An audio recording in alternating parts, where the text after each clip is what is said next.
ഇന്ന് നിയമസഭയിൽ ഉണ്ടായ ഒരു വലിയ രസകരമായ സംഭവം.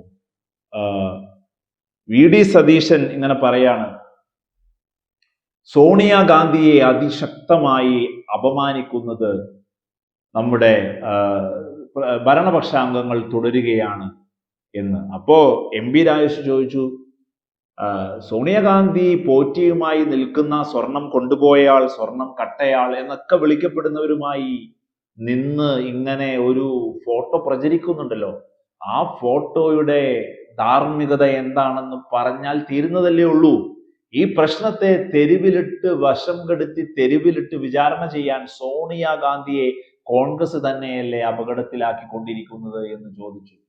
അപ്പോ വി ഡി സതീശന്റെ മറുചോദ്യം, അങ്ങനെയാണെങ്കിൽ മുഖ്യമന്ത്രി പോറ്റിയുടെ കൂടെ നിന്നിട്ടില്ലേ, പോറ്റിയുടെ കൂടെ നിന്ന ചിത്രമില്ലേ, അത് മുഖ്യമന്ത്രിക്കെതിരെ ഞങ്ങൾ ഉപയോഗിക്കുന്നില്ലല്ലോ എന്ന്.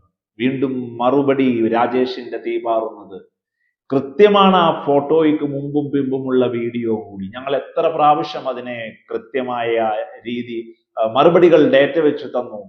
മുഖ്യമന്ത്രി കാറിൽ നിന്ന് ഇറങ്ങി വരുമ്പോൾ ഒരു ഹസ്തദാനം കൊടുക്കേണ്ടി വന്നതാണ് പോറ്റിക്ക്. അത് കൃത്യമായ രീതിയിൽ വീഡിയോയിലും കാണാമെന്ന് എം പി രാജേഷ് മറുപടിയും കൊടുത്തു.